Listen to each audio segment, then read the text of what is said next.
Hi friends, எல்லோரும் எப்படி இருக்கீங்க? Welcome to my channel life with Mithran. இன்றைக்கி ஒரு சிம்பிளாக ஒரு குழம்பு ரெசிபி தான் பார்க்க போகிறோம்.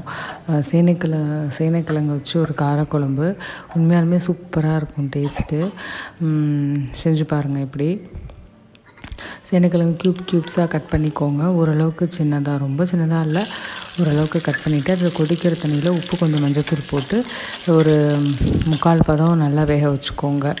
வேக வச்சதுக்கப்புறம் நல்லா தண்ணி வடிச்சிட்டு எடுத்து வச்சுருங்க. அதுக்கப்புறம் ஒரு கடாயில் வந்து நல்லெண்ணெய் சேர்த்துக்கோங்க. ஒரு 4 ஸ்பூன் நல்லெண்ணெய் சேர்த்துட்டு கொஞ்சம் கடுகு, கொஞ்சம் வெந்தயம் இதெல்லாம் போட்டதுக்கப்புறம் நான் வந்து ரெண்டும் சேர்த்து கொஞ்சம் ஒரு பிடிச்ச வந்து கொஞ்சம் பூண்டும் சின்ன வெங்காயமும் சேர்த்துருக்கேன், கருவேப்பிலை போட்டுட்டு.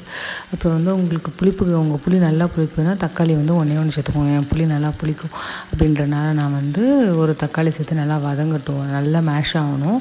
அதுக்குள்ளே வந்து நீங்கள் நம்ம வேக வச்சு ஆற வச்சுருக்கோம் இல்லையா, அதை எடுத்து நம்ம எண்ணெயில் ஃப்ரை பண்ண போகிறோம்.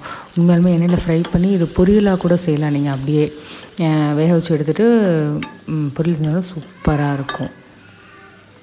இது கொஞ்சம் நல்லா மேஷ் ஆனதுக்கப்புறம் வந்து நான் கலருக்கு வந்து கொஞ்சம் காஷ்மீரி மிளகாய் தூள் போட்டிருக்கேன் 1 ஸ்பூன். அப்புறம் வந்து ஒரு சின்ன ஸ்பூனில் 1 ஸ்பூன் வந்து கொத்தமல்லி தூள் போட்டிருக்கேன், மல்லித்தூள் போட்டிருக்கேன். அவ்வளோதான். சின்ன ஸ்பூன்றனால நான் 2 வாட்டி போட்டுக்கிட்டேன்.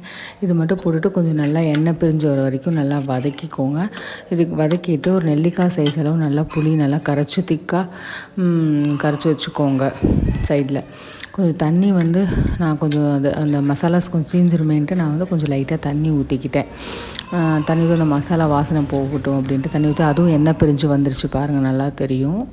அதுக்கப்புறம் நான் வந்து கரைச்சி வச்ச புளியை வந்து நான் சேர்த்துக்கிட்டேன். அதுவும் நல்லா பாயில் ஆகட்டும். அதுக்குள்ளே வந்து நம்ம ஃப்ரை பண்ண இருக்கிறத வந்து ஃப்ரை பண்ணி போடுறப்ப டேஸ்ட் நல்லாயிருக்கும். ரொம்ப வேக வச்சுட்டா ரொம்ப எண்ணெய் குடிக்கும்.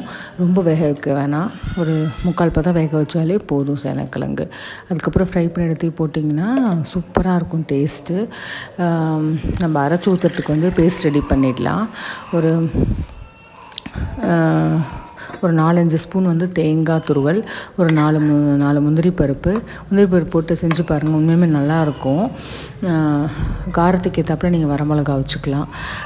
போட்டு எல்லாத்தையும் அரைச்சிட்டு நல்லா நைஸாக அரைச்சிட்டு இந்த புளி ஊற்றி நல்லா எண்ணெய் பிரிஞ்சதுக்கப்புறம் இதையும் தண்ணி ஊற்றி, உங்களுக்கு எவ்வளோ தண்ணி வேணுமோ அவ்வளோ தண்ணி ஊற்றி கொஞ்சம் அலசி ஊற்றிடுங்க. அப்படியே போட்டு வேக வைக்கிறத விட நல்லா கொதிக்கிட்டு பண்ணி போட்டால் டேஸ்ட் வந்து அட்டகாசமாக ஒரு 5 மினிட்ஸ்லேயே நல்லா. என்னடா அது கொதி வந்து நினைக்க வேணாம், செஞ்சு உங்களுக்கு தேவையான மாதிரி உப்பு சேர்த்து டிஃப்ரெண்ட்டாக இருக்கும். சேர்த்துட்டா காரக்குழம்பு ரெடி ஆயிடுச்சு.